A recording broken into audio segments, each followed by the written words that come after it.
I stood alone at Grandma Nika's funeral, the wind cutting through my jacket like it had a personal grudge. It slipped under my collar, down the back of my neck, slicing through the black suit I'd worn to too many funerals, but never one that felt like this.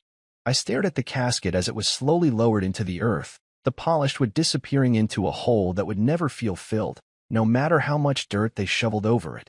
My fingers were stiff in the cold, curled around the folded program I hadn't looked at. I didn't need to.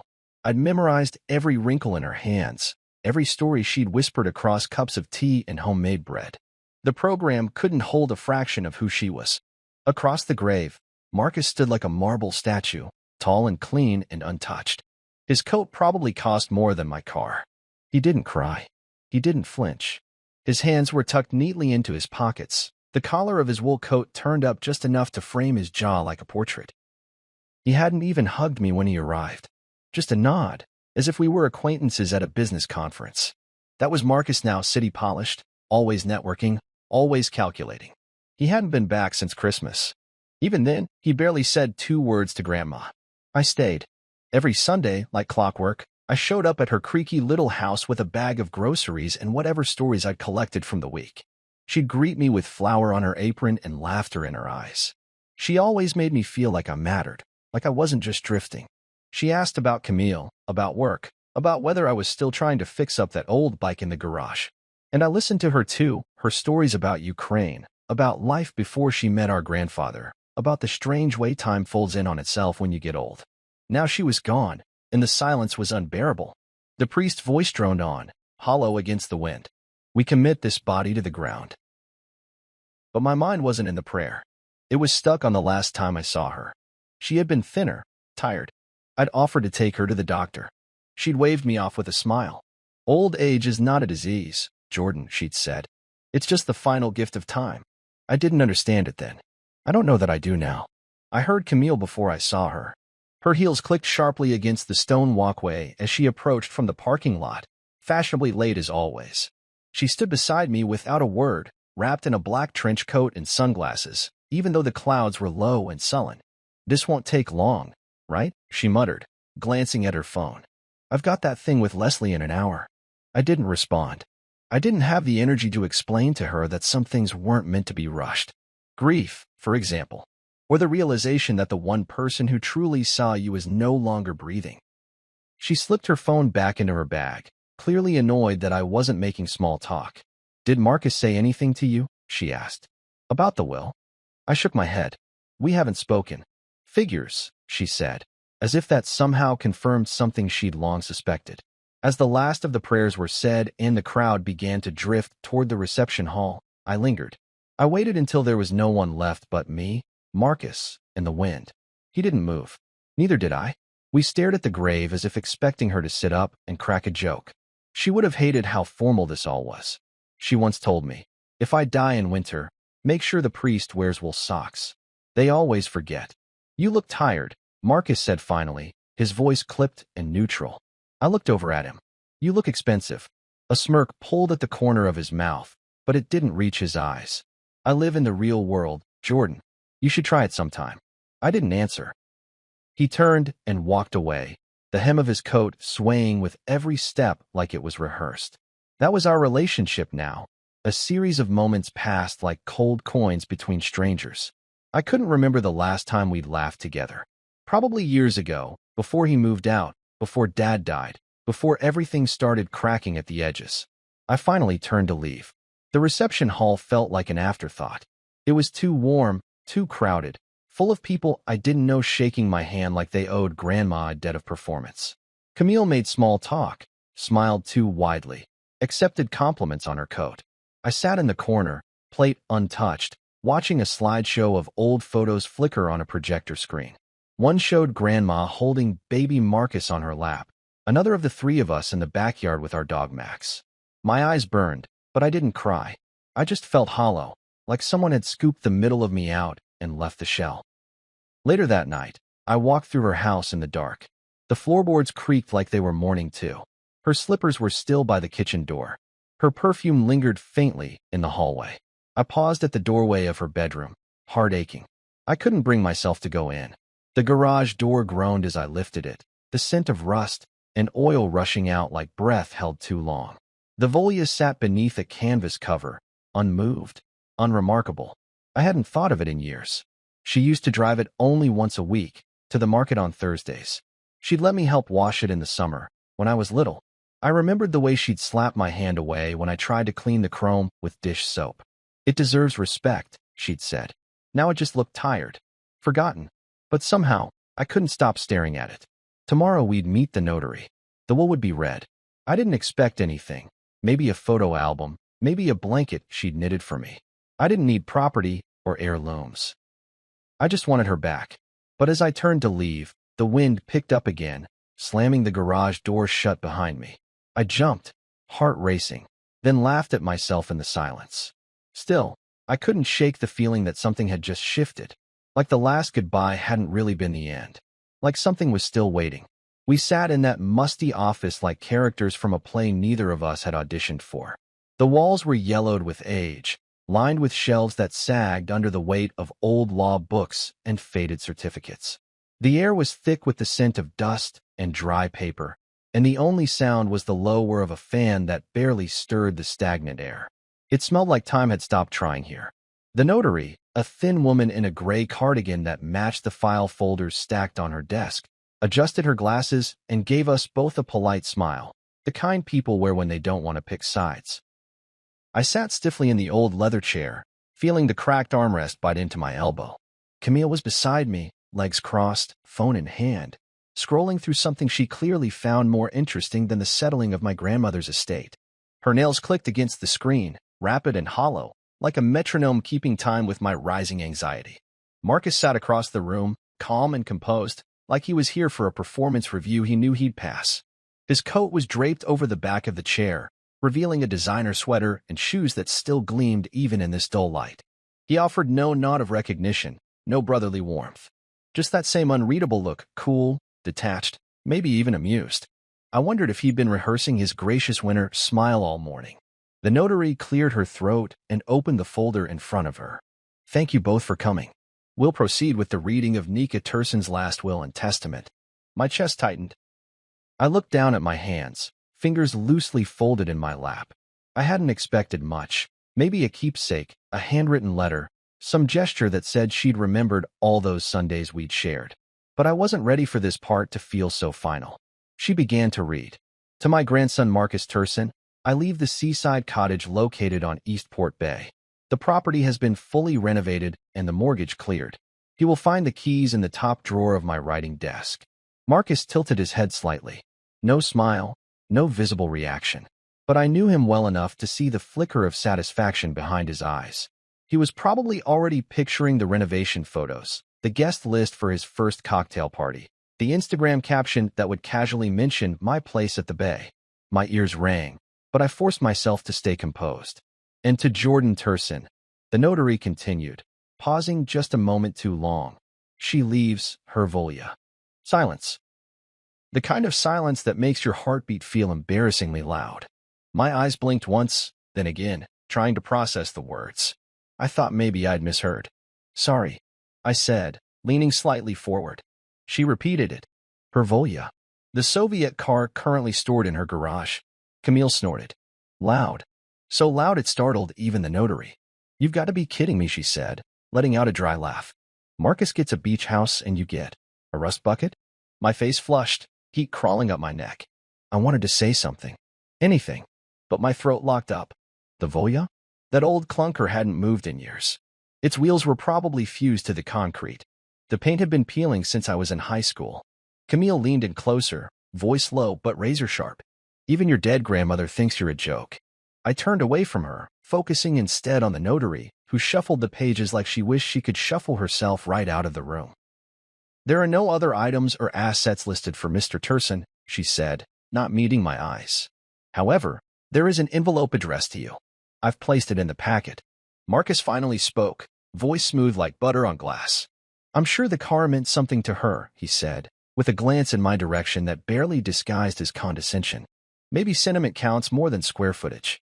Or maybe you just got the better lawyer," Camille snapped. I stood. Too fast. My chair scraped loudly against the old tile floor, and for a moment, I felt like the whole room tilted.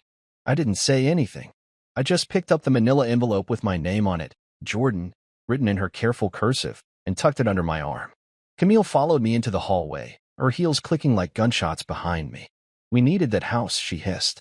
We could have sold it, used the money for IVF, or God, Jordan, for once couldn't you just? I didn't choose this, I said, my voice low. I didn't trust it to stay steady. None of it was up to me. She looked at me like I was made of dust and disappointment. Exactly. Nothing ever is. She turned and walked down the hall toward the elevator, arms crossed, already dialing someone. Probably her mother. Or Leslie. I didn't follow. I just stood there, staring at the elevator doors until they closed. I drove home in silence. The envelope lay on the passenger seat beside me like it might bite. I hadn't opened it. I wasn't ready. The Voya? I hadn't even looked at it in years. Just an old memory of a young boy holding a sponge too big for his hand, trying to impress a grandmother who already loved him more than he understood. When I pulled into our driveway, Camille was already inside. The curtains were drawn. Lights on. I could see her silhouette pacing. I knew the argument wasn't over, but I wasn't the same person who'd walked into that office an hour ago. Something had shifted. Not in the will, but in the way Marcus had looked at me, in the way Camille had laughed, in the way the notary hadn't even tried to hide her indifference. Maybe I was the joke. Maybe I was the afterthought. But Grandma had left me something. Not just the car, but a message. That envelope. That choice. The Voya. And maybe, just maybe, there was more to it than metal and rust. I sat in the car, watching the sky turn the color of wet ash, and whispered into the silence, "What did you want me to see, Grandma?" Then I picked up the envelope and went inside. The moment we stepped inside, Camille's voice sliced through the air like a whip. "You can't even inherit properly." Her heels clacked against the hardwood as she paced the living room, arms folded tightly across her chest. I mean, what kind of man gets a damn Soviet lawn ornament while his brother walks away with a seaside investment property? I shut the front door behind me slowly, like moving quietly might lessen the impact of what was about to unravel. It didn't. Camille wasn't the kind of storm that calmed on its own. "Camille," I began, my voice already tired.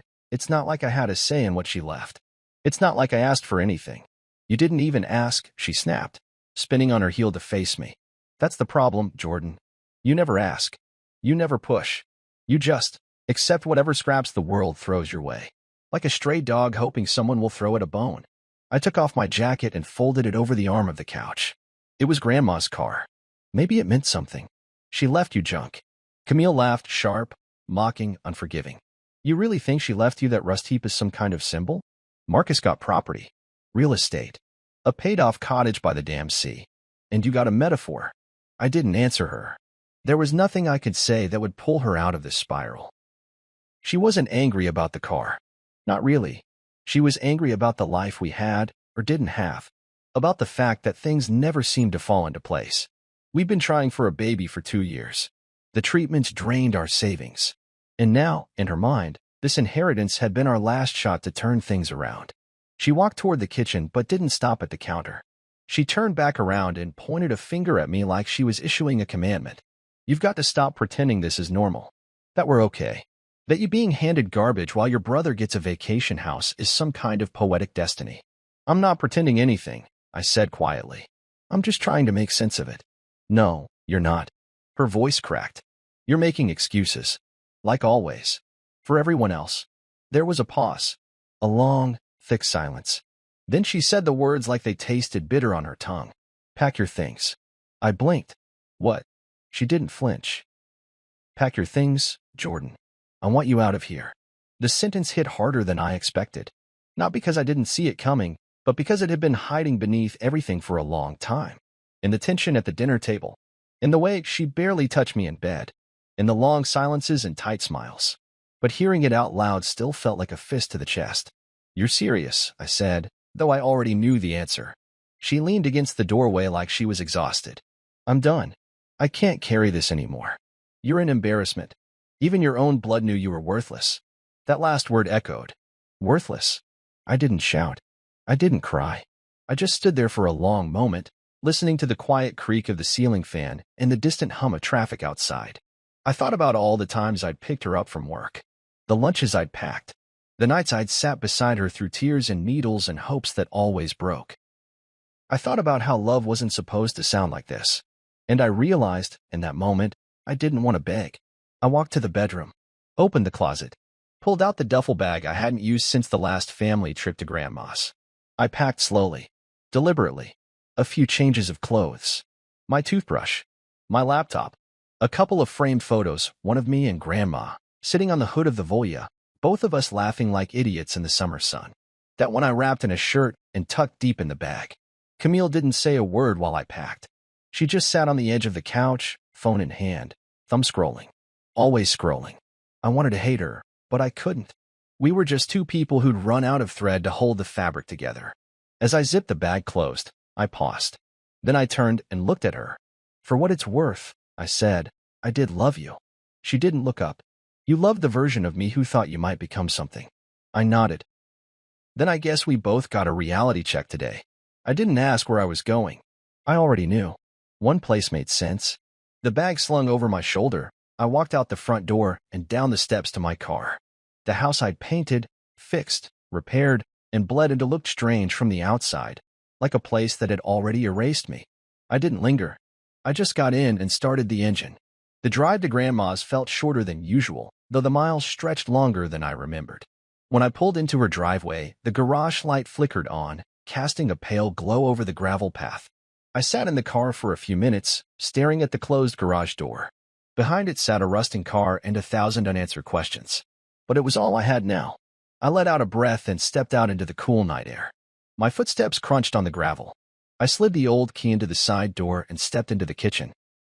It smelled like dust and faded spices and something warm that had once been home. I left my bag in the hallway and walked to the garage. I flipped the light on. The Volya sat there like a relic, tired and proud. The paint was cracked, the tires slightly deflated. But something about it felt alive, like it had been waiting. I ran my hand along the hood, the cool metal biting at my skin. The envelope from the notary was still in my coat pocket. I pulled it out, opened it. Inside, there was a key and a note, in Grandma's handwriting. For your hands only. Be brave. I didn't know what any of it meant yet. But in the quiet of the garage, with my life in a duffel bag and the rest of the world behind me, it felt like something was just beginning. The garage smelled like oil, mold, and time. It wrapped around me as soon as I stepped inside, thick and musty, like the past had been sealed up with no intention of ever letting go. The light overhead flickered, casting a dim amber glow that trembled across the dust motes in the air. I stood still for a long moment, just breathing it in, the familiar scent of old rubber, rusted tools, the faint hint of lavender from Grandma's old sachets that still clung to a shelf in the corner. The Volya sat in the center like a sleeping beast. The cracked paint had peeled further since the last time I saw it, and the tires looked like they hadn't touched road in a decade. But it was there, solid, real. And suddenly, in a world where everything felt like it was falling apart, that old car was the only thing that hadn't moved without me. I walked slowly around it, running my fingers across the fender. Flakes of red paint clung to my fingertips. The windows were cloudy with age, and one of the side mirrors was loose, hanging like a broken limb. But something about it still felt proud, like it remembered the hands that once cared for it. Like it remembered me. I reached for the handle and pulled. The driver's side door groaned in protest, metal grinding against metal, but it opened. The seat was covered in a wool blanket, the same one Grandma used to keep on the couch in the winter. I could almost hear her voice. It's scratchy, but it keeps the cold out. I slid into the seat, the vinyl cracking slightly beneath my weight. And then I saw it. An envelope, resting on the passenger seat. Yellowed slightly with age, sealed, an adder. I stared at it for a second before picking it up. The paper was soft, worn, like she'd handled it more than once. I ran my thumb under the flap and pulled out a single sheet of lined paper, folded neatly. There were only 2 sentences on it. This car is more than it seems. The truth is in the trunk. I read it again. Then again. My pulse thudded in my ears. I climbed out of the car and walked slowly to the back, boots echoing in the silence. The trunk was locked. I crouched down and tried the latch. It didn't budge. My hand went instinctively to my coat pocket, where the notary's envelope had been. I opened it again, hoping. There it was, a second key taped to the back of her note. With trembling fingers, I slid the key into the trunk lock. It clicked. The trunk opened slowly, creaking like it hadn't been touched in years. I half expected to find nothing. Or maybe just tools, an old jack, jumper cables, the usual. But instead, there was a dark leather satchel resting in the center, aged but intact. Beside it sat a small metal box with a heavy padlock securing the lid, and tucked into the corner was a folded piece of paper that looked more fragile than anything else in the car. My hands hovered for a moment before I reached in and pulled out the paper first. It was a note, folded twice, and written in Grandma's familiar script. Some truths weighed in silence. You'll know what to do. And whatever you do, trust no one. Not Marcus. Not even Camille. You've always seen what others missed. Now you have to look deeper. And Jordan, never sell the gold. Gold. I looked down at the satchel.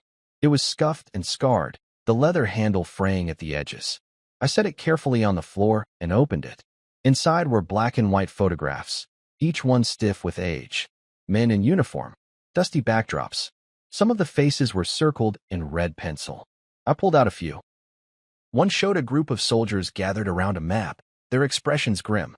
Another was a portrait of a man with hollow eyes and medals pinned to his chest.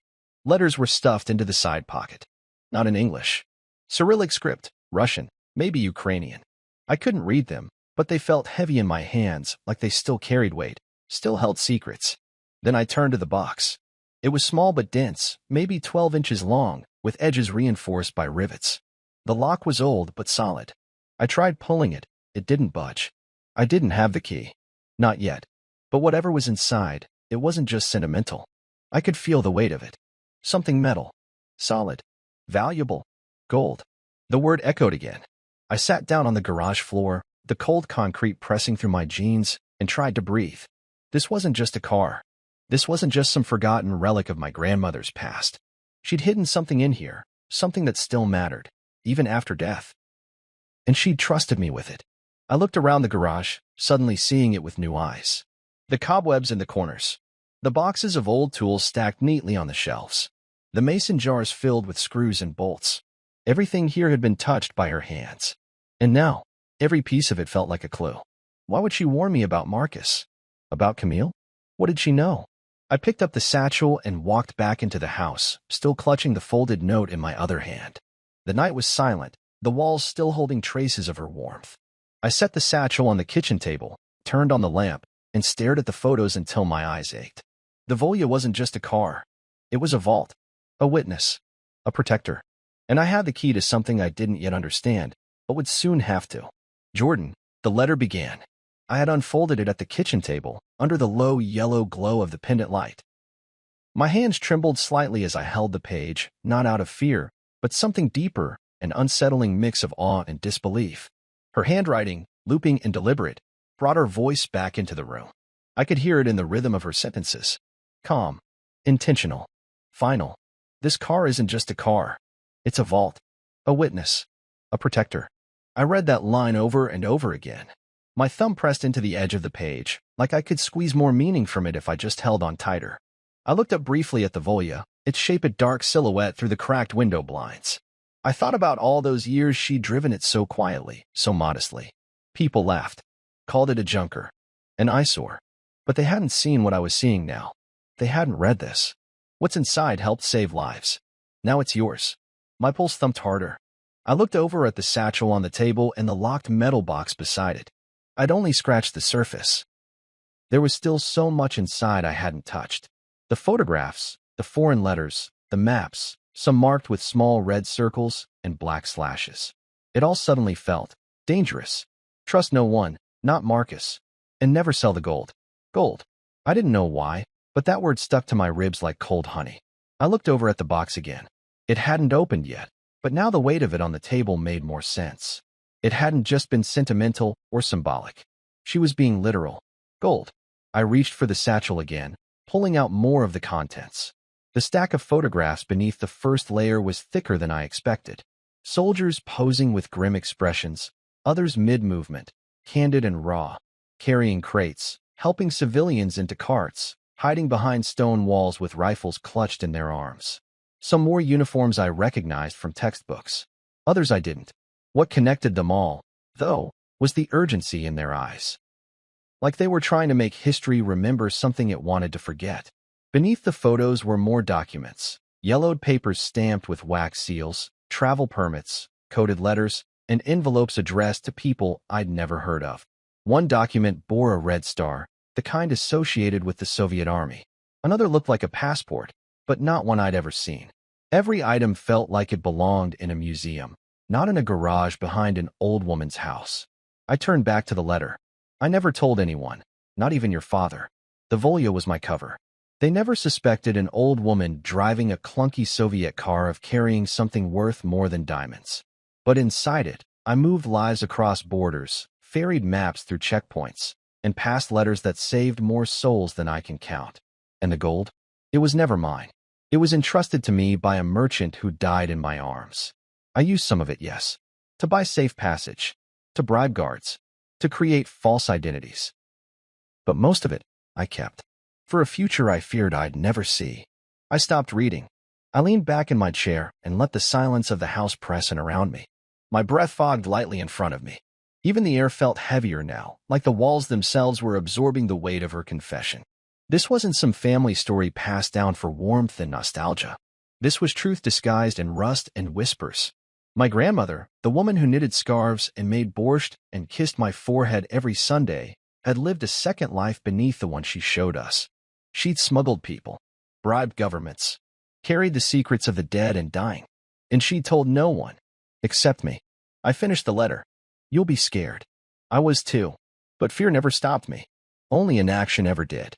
Protect what's inside, Jordan. Not for the money, for the truth, for the memory of those who didn't get to speak.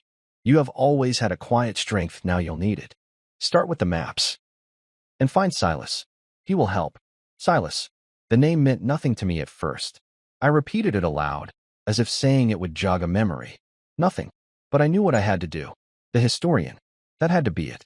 Grandma used to donate books and photos to the local history museum. Maybe Silas was there, someone she'd worked with discreetly, someone who knew at least part of her truth. I stood slowly and walked back to the box. It sat like a fortress, cold and sealed. I tried the key from the envelope again, but it didn't fit this lock. There had to be another key somewhere. Maybe in the Volya, maybe even in the house. But I didn't need to open it to know what was inside. The weight, the warning, the gold. I wrapped the box in a thick blanket and tucked it under the dining bench. Then I sat back at the table, reading the letter again, as if the words might change the second time. But they didn't. They were just as steady, just as urgent, just as real. I didn't sleep that night. Not because I was afraid, but because the world had tilted and I needed time to steady my footing. I walked the halls of the house in silence, pausing in rooms that still smelled faintly of her perfume, running my fingers along furniture worn soft by her hands. The life I thought I knew, my own and hers, was now full of shadows and codes and questions. But one thing felt painfully clear. Grandma hadn't trusted Marcus. And Camille had already shown me who she was when the car keys landed in my lap. This was mine now, whatever it meant, whatever it led to. When I finally lay down, it was on the couch beneath a wool throw she'd crocheted years ago. I held the letter to my chest like it might vanish if I let go. The clock ticked on the wall. The Volya sat quietly in the garage. And somewhere in the dark, I swore I could still hear her voice. Be brave. I don't know how long I sat in the front seat of the Volya that morning. Maybe an hour. Maybe longer. The sky was soft with gray, the kind of gray that didn't rush anything. It just hung overhead like a low ceiling of memory. I hadn't even started the engine. I didn't need to. Just being inside the car felt like entering another world, one sealed away by time and held together by secrets. The glove box stuck at first, like it hadn't been opened in years. I tugged harder, and it popped free with a groan, releasing a small puff of dust and the scent of old paper and rubber. Inside was a simple leather notebook. No lock, no title. Just frayed edges and a faint ring from a long-forgotten teacup on the cover. I pulled it out with both hands, like it was fragile, like I was afraid it might dissolve if I handled it too roughly. When I opened it, I immediately recognized her handwriting, smaller than in the letter, tighter, like every line was fighting to hold in what couldn't be said aloud. It began in 1944. We were told not to speak names, not to write them down, but I remember them. I must. The entries flowed in a calm but unflinching rhythm. They weren't written like someone reminiscing, they were records. Accounts. Witness statements without the courtroom. She wrote of nights spent guiding children through forest trails, of delivering forged documents sewn into the lining of her coat, of passing messages hidden beneath the seat of the Volya. The car was her disguise, her shield. She called it my silence on wheels. There's something about a woman driving an ugly car that makes people underestimate you. They never stopped me. They waved me through checkpoints like I was invisible. And that saved lives. Some of the entries were brief, 1 or 2 lines. Others went on for pages. She described faces in detail. Some were smugglers. Others were refugees. Some she helped escape. Others she simply comforted as they waited for passage that never came. One entry gripped my throat tight. A man handed me gold bars wrapped in linen. Said he was a merchant. Used to sell linens and buttons in Prague. Told me, I have no sons. I have no home. But this gold, use it for something that matters. He died that night. Fever or grief. I couldn't tell which. It hit me then, this wasn't treasure. It wasn't even wealth. It was trust. The gold had bought bribes, silence, border crossings. It had bought forgiveness in a time when forgiveness was rare. She'd kept a list. Hidden halfway through the notebook was a page titled Spent. Each entry was marked by amount and reason. 2 bars for transport of 6 families. 3 coins to print documents in Bucharest. Half bar medicine for wounded child, Sasha, 9 years old, Poland. She never called it hers. Never once referred to the gold as an inheritance or a stash. Only as the merchant's burden. And now she'd passed it to me. I flipped toward the back of the notebook and found something different. A sketch. Rough but detailed. It showed the Volya's interior, highlighted compartments. The armrest. The underside of the passenger seat. Even the gas tank, which she'd written had a false bottom. I felt like I was reading a spy manual, but it wasn't fiction. This was her life. Then came one final message. A new handwriting. Smaller, shakier. If I die before I tell you this, know that Marcus must never see the maps. He has his father's ambition, but none of his honor. You, Jordan, you notice silence. That's why I chose you. Not because you were loud, but because you listened. I closed the notebook and held it to my chest. My heart thudded like a slow drum. I wasn't just her grandson. I was her witness now. Her steward. And I needed to start moving. I got out of the Volya and walked around to the back. Remembering the sketch, I crouched down and unscrewed the passenger side panel beneath the seat. It took some effort. Rust fought back, groaning with every twist, but eventually it gave way. Inside was a bundle of documents wrapped in plastic and duct tape. I carried it to the kitchen, carefully peeled it open, and spread the contents across the table. Maps. Dozens of them. Some marked in red ink. Others dotted with XS, notes in the margins, dates, and names I didn't recognize. Some looked like military blueprints, complicated routes, supply chains, checkpoint coordinates. A few were post-war. Smuggling channels? Refugee routes? I didn't know, but I knew they weren't meant for destruction. They were meant to be preserved. Each map had a thin layer of film over it, like it had been laminated long ago. And on the back of the final one, written in pencil, was the same name she'd given me in the letter. Silas. I turned to my laptop and typed it in. Silas R. Velt. Local historian. Curator at the Brookridge Historical Archive. He wasn't just real, he was nearby. 10 miles away. A museum I'd driven past 100 times without noticing. According to the website, he specialized in wartime resistance efforts and local family histories.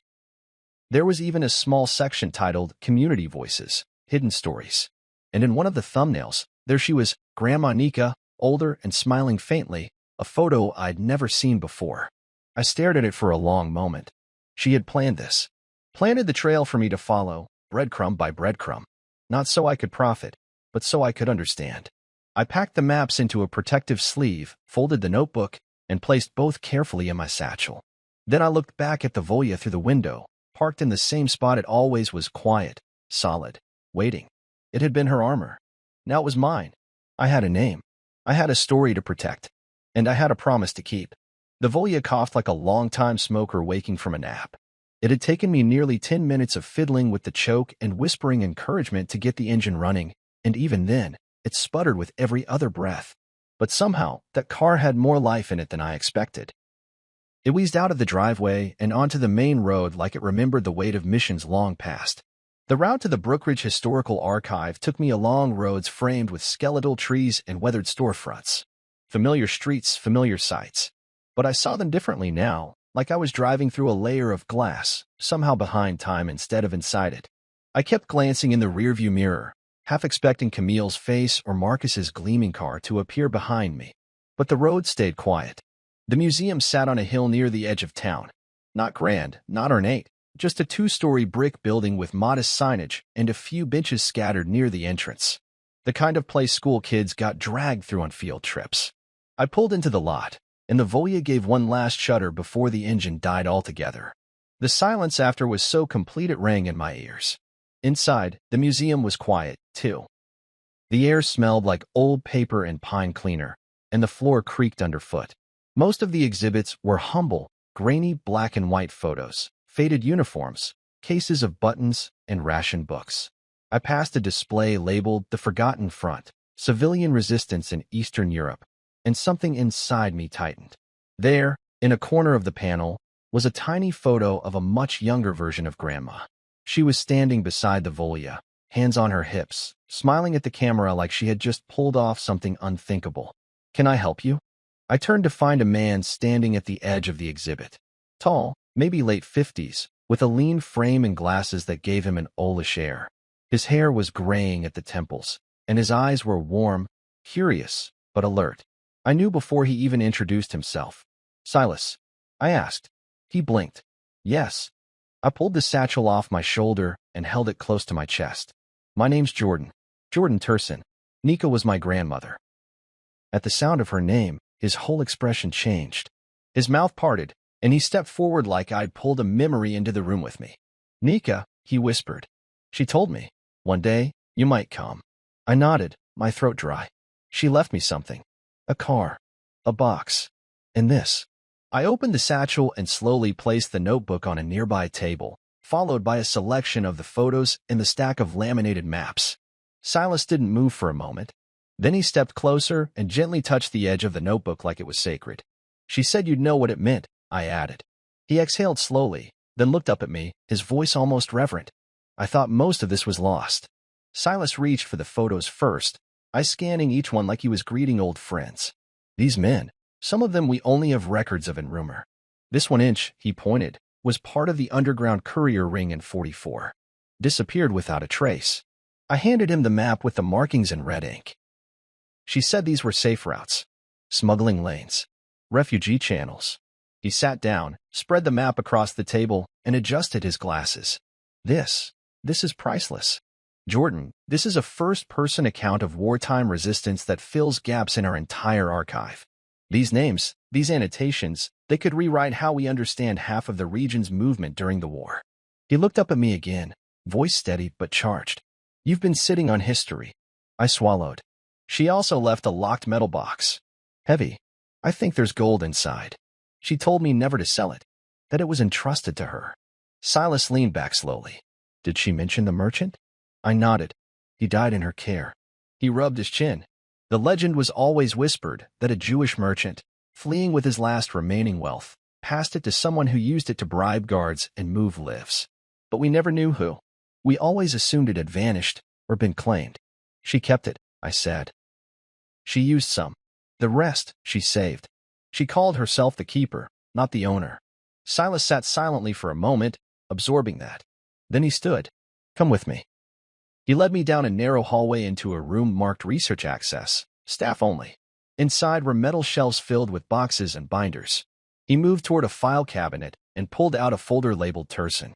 Inside were typed transcripts, scanned letters, and photocopies of a few images, including the same photo of Grandma and the Volya. "She gave us permission to archive a portion of her story," Silas said. "But she made me promise not to publish anything until she was gone. She said there were still things to uncover, still people who wouldn't understand." He set the folder down and turned back to me. "Would you allow us to build an exhibit?" "With your help. With everything you've brought. A permanent one. Titled, The Secret War of Nika Turson." I hesitated. The thought of Grandma's life becoming public felt strange, like pulling something sacred out of a diary and onto a billboard. But then I thought about the faces in the photos. The families on those maps. The people who never made it out. "Yes," I said finally. "But not for fame. Not for profit. Just so they're remembered." Silas nodded, his expression full of gratitude. "That's all I've ever wanted." I spent the next 2 hours with him, identifying whatever I could from the maps and photographs. He took notes, carefully handling each item like it was a thread in a much larger tapestry. I left the satchel in his care, keeping only the notebook and the key to the locked box. When I walked back outside, the sun had broken through the clouds. The Voya sat there, old and proud, its paint dull but defiant. I rested my hand on the hood. "Grandma," I whispered, "you didn't just survive history. You helped shape it. And now, I would help tell it." I never wanted the spotlight. I wasn't built for microphones or cameras or podiums. But history, I was learning, doesn't ask who's ready, it just decides when your story has to be told. And now, thanks to Silas and the archive team, Grandma's story, our story, was everywhere. They started small. A local paper ran a front-page spread titled The Secret War of Nika Turson, the grandmother who changed everything. Then came the city news, then regional outlets. By the time the national broadcast picked it up, people were calling from numbers I didn't recognize, emailing by the dozens. Silas handled most of it, press inquiries, interview requests, documentary pitches, but somehow my name kept showing up alongside hers. Jordan Turson, grandson and archivist. It was strange. Surreal. People started waving to me on the street. Strangers. Some left flowers outside the museum, others sent letters thanking Grandma for her bravery. I wasn't sure what to do with all of it, so I did what I always did. I stayed quiet and moved carefully. The exhibit was scheduled to open in a month, but even before the official unveiling, the public couldn't get enough. The story of a woman who saved lives, moved gold, and fooled soldiers in broad daylight with a clunky Soviet car? It lit a fire in people. She was real, human, proof that ordinary people could do extraordinary things when no one was watching. But with the attention came the ones I knew would crawl back. Camille was first. I saw her name light up my screen one evening while I sat in the Voya, engine off, just breathing in the silence. "Camille, 6:42 p.m., I overreacted. "Can we talk? I miss you. I'm proud of you." I stared at the screen for a long time, thumb hovering. It wasn't even the words that got me, it was how quickly they turned from cruelty to convenience. From mocking me for inheriting a scrap heap to wanting to talk once that same heap made headlines. I didn't reply. The next morning, Marcus called. I was at the museum, helping Silas with display arrangements, choosing which maps would be framed, what parts of the notebook would be transcribed. My phone buzzed in my pocket, and when I saw his name, I knew what was coming. "Hey, little brother," Marcus said smoothly when I answered. "Big month for you." "Didn't think you'd notice," I replied, voice flat. He chuckled like we were catching up over coffee. "Come on, don't be like that. I just wanted to say." Grandma's story? Incredible. Seriously, I had no idea she lived through all that. And that car? What a symbol. Powerful stuff. I didn't say anything. Just let the silence stretch. "I was thinking," he continued, "maybe there's a way we could partner on this. You know, co-manage the media rights or something. You've got the legacy, sure, but I've got the connections. The PR side. We could really scale this." "Scale?" I echoed. "Yeah. Books. Speaking gigs. Licensing. Think about it. Streaming services are hungry for this kind of content. There's real money in this, Jordan. And we're brothers, after all." I could practically hear him smiling. I let out a slow breath, steadying myself. "You always had the beach," I said quietly. "Now I have the truth." There was a pause. Then his voice hardened. "Don't be naive, Jordan. This isn't just about old war maps. This is a brand now. Don't blow it just to prove some point." I hung up without another word. The next day, my voicemail was full. "Hey, Jordan, I think we got off on the wrong foot. Let's meet. You've made your point. Now let's make it work for everyone. You're being selfish." That one made me laugh out loud. Marcus had spent his whole life taking attention, validation, resources. And now that I had something he couldn't negotiate or buy, I was being selfish? Let them come. Let them circle and buzz and beg. I wasn't selling it. Not the gold. Not the maps. Not the silence that carried our family through war and into safety. Silas and I met every afternoon that week, sorting artifacts and storyboards. He showed me a prototype of the exhibit entrance. A weathered door mounted beside a replica of the Voya's driver's seat. On the wall behind it, a timeline. Photos of Grandma. A blown-up quote from her diary in block letters. They never suspected a woman with a bad car and a warm smile. That's why I made it. I stood there for a long time, staring at the photo beneath it. "Grandma," in her coat and gloves, holding a satchel in one hand and keys in the other. She looked like someone you'd trust without hesitation. That was the point. I got a stipend from the museum. Not much, but enough to rent a small flat on the east side. Quiet neighborhood. Decent light. I furnished it with almost nothing. A bed. A table. A bookshelf. It felt good, honest, like starting over with the pieces that mattered. And the Voya? I kept it. I drove it every few days just to keep the engine alive. It turned heads now, not because it was ugly, but because it was famous. People waved. Kids pointed. An elderly man stopped me outside a bakery and said, she drove like she was invisible. But she saw everything. I nodded. She always did. Camille sent one more message, longer this time. Apologizing. Admitting she didn't understand. Asking for one more chance. I didn't reply to that either. Some things, once broken, don't get rebuilt. And some goodbyes are better left standing. I had no interest in revenge. No need for applause. All I wanted was to guard what she'd given me. To make sure her memory wasn't mangled by media deals or family agendas. Let Marcus have his beach house. Let Camille keep her opinions. I had something bigger. Truth. Legacy. A story written in courage and carried on 4 rusted wheels across time. I didn't take the money. Silas offered to speak on my behalf when the museum board approved a fund for the exhibit, a gesture of gratitude for the donation of Grandma's materials, including the gold, once authenticated. And it was gold. Real, historical, stamped with foreign emblems and secrets. The kind that could have turned my life upside down in a different way. But I told them no. I didn't want a check. I didn't want royalties. I didn't even want my name on the plaque. I just asked for one thing, to be its caretaker. They agreed. And with that, I found a quiet rhythm. Silas arranged a modest monthly stipend, enough for rent, groceries, gas. I moved into a small unit at the edge of town, tucked behind an old bookstore and above a tailor's shop. The kind of place that smelled like old paper and rain-soaked wood floors. I painted the walls myself. Found a battered armchair on the curb, reupholstered it by hand. For the first time in years, I was surrounded only by what I needed. Nothing more. The work I took on was simple. Honest. I found a job at a nearby garage, restoring vintage vehicles. The irony didn't escape me. I, the man who had inherited a rusted Soviet car and a legacy of secrets, was now spending my days hunched under hoods and sanding down chipped paint with care. It felt right. The hum of engines, the smell of grease, the way old machines whispered their own stories, it all reminded me of her. Of what mattered. The Voya stayed with me, of course. I parked it in a rented storage bay 2 blocks from the museum. Not hidden, not paraded. Just there. Preserved. Sometimes, after work, I drive it around the quiet back roads of town. The engine still sputtered, but it ran. It always ran.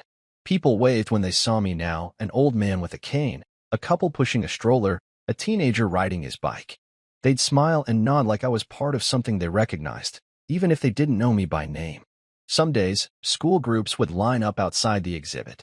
I'd watch them through the glass as they leaned in to read her words. I saw how they paused at her photo. Some even cried. That was the part that always got me, not the praise or the headlines, but the stillness. The way people stopped to see her. Like they finally understood the power of a woman with a secret and a steering wheel. Silas kept me updated on the impact. The National Archive requested copies of the maps, he told me one afternoon over coffee. A research team in Warsaw wants to translate the letters you brought. And 2 survivors, older women now, recognize their names in your grandmother's notes. They're flying in next spring. I blinked, the gravity of it washing over me like cool water. She never asked to be remembered, I said softly. She didn't need to, Silas replied. She just needed to be known. One Saturday, I arrived early to dust the Voya and check the fluid levels. I always did this before school visits, even though no one asked me to. As I stepped into the bay, I found a note tucked under the windshield wiper. Handwritten. No envelope. You're doing the right thing. She'd be proud. No signature. No clue who had left it. But I didn't need to know. Maybe it was one of the docents. Maybe a visitor. Maybe someone who had once known her in passing and was only now putting the pieces together. Whoever it was, the note stayed in the glove box, folded neatly beside a pair of Grandma's old driving gloves I'd found in the trunk. That day, a little girl pressed her face to the glass wall of the museum and whispered to her mom, "That's the car that saved people." And somehow it was. I didn't need a new life. I didn't need to be the man Camille had once demanded or the version of success Marcus paraded around in his tailored suits. I was enough now, in the quiet, in the grease-stained overalls, in the trust Grandma had placed in me when she left me the Volya. Sometimes I'd catch people taking photos of the car on their way past the exhibit. They'd tilt their heads and squint, trying to understand why this clunky red thing had become a national symbol. I smiled when I saw it happen. That car had been underestimated its whole life. Just like her. Just like me. I received another message from Camille. A long one this time. Thoughtful. Apologetic. She said she'd seen the news piece on PBS. That she understood now, at least a little. That she regretted not believing in me when it counted. I didn't delete the message. But I didn't reply either. What was there to say? She'd fallen in love with a version of me that never really existed. And when I revealed the truth of who I was, she saw it as weakness. But it wasn't weakness. It was patience. Integrity. A willingness to carry something heavier than ego. Marcus didn't call again.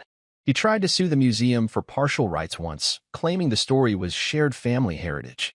The board dismissed it before it even made it to court. Silas said they never took him seriously, especially once they saw the diary and letters with Grandma's handwriting. Her explicit instruction that Marcus not be trusted. There was a kind of peace in that. Not revenge. Just clarity. I kept working. Kept driving. Kept living simply. In the evenings, I'd sit in the Volya with a book or a cup of tea, the dashboard lights glowing faintly. Sometimes I'd reread parts of her diary. Other times, I'd just sit in silence, hands on the steering wheel, imagining the road she once took, the decisions she made with nothing but instinct and hope to guide her.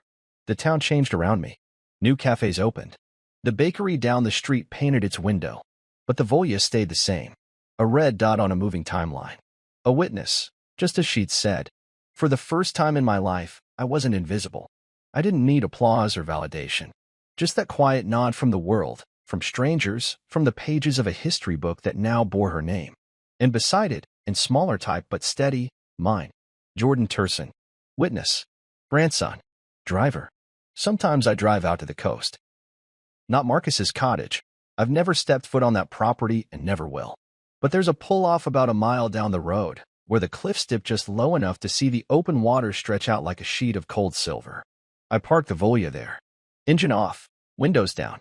The sea air carries salt and silence in equal measure. I sit in the driver's seat and let the wind roll through the cabin, rustling the old maps I keep tucked under the sun visor. The engine hums even after I've turned the key, like the car's heart is still beating, still remembering. Sometimes I think it recognizes the coast, that it knows we've crossed borders again, not of nations this time, but of memory. The Volya is still scarred, still imperfect. Paint flaking, frame wheezing. It rattles when I take turns too fast. But it's never once left me stranded. And in a way, neither did Grandma. She left behind more than a car. She left a compass. A map to something bigger than comfort or inheritance. She left me with purpose. The museum called last week. The exhibit broke attendance records. They're expanding it, creating a virtual version for international viewers. Silas told me that letters have arrived from as far as Germany, Poland, Canada, families claiming to have been part of her networks. Survivors who remember a small woman with a fierce gaze and an accent they couldn't quite place, who once told them to hide under wool blankets in the back seat while she drove past guards with steel in her eyes. I don't cry when I hear these stories. Not anymore. The grief has softened.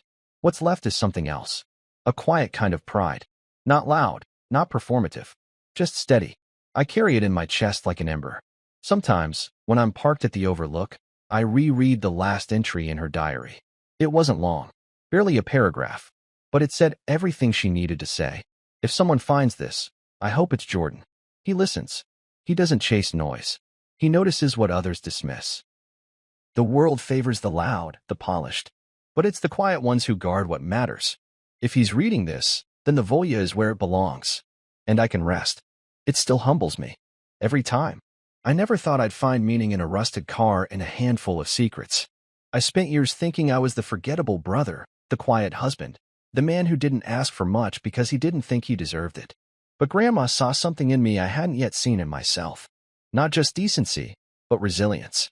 The strength to hold silence without letting it swallow me. I've changed since then. Not in appearance. I still wear the same threadbare coats, still shop secondhand, still drink the same brand of coffee from the corner store. But inside, I'm different. I no longer measure my worth by what I can accumulate or prove. I measure it by what I can protect. The gold, the maps, the letters, they're all in safekeeping now. But the story? That lives in me. In the way I move through the world. In the way I restore old engines with a kind of reverence. In the way I answer children's questions when they tour the museum and point at the Volya like it's a spaceship. Did she really drive this? They ask, wide-eyed. Yes, I tell them. She did. She saved people. She did more than that. She saw them. She risked everything to make sure they weren't erased. They nod, and sometimes they don't understand the full weight of it. Not yet. But maybe one day they will. And maybe that's enough. I've started writing again. Not for anyone else, just for me. Pages tucked into a notebook that lives in the glove box beside Grandma's gloves. I write down what I remember. The things people tell me. The names I've learned. The questions I still carry. Like what would have happened if she hadn't trusted me? What if I'd sold the Volya? Ignored the envelope? Laughed at the car the way Camille did and tossed the keys aside? I don't dwell on the alternate paths, but I acknowledge them. I understand now how thin the thread can be between legacy and oblivion.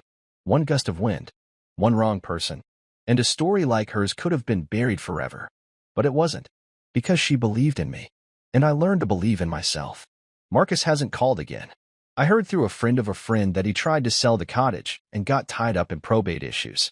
Camille moved on, I think. Someone said she's working in real estate now. I don't follow their lives anymore. They don't live in mine. I don't date. Not yet. I'm not ready. Not because I'm broken, but because I'm rebuilding. I need the silence right now. I need the whir of engines and the scrape of sandpaper and the comfort of quiet afternoons in the garage. Grandma gave me more than metal. She gave me memory. Meaning. I drive out here not because I'm chasing closure, but because I'm sitting with it. Letting it settle. Letting it shape me slowly, like water against rock. The sun dips lower. The sky turns the color of soft embers. I don't move. I let the breeze carry through the open windows. In the passenger seat, a thermos of coffee sits untouched. On the dashboard, her rosary beads swing gently with every gust of wind. And for the first time in my life, I feel whole. Not loud, not noticed, just whole. Grandma once told me that history doesn't ask for applause. It just asks to be remembered honestly. I look out over the sea. I whisper, I remember. And the Volya hums quietly in reply.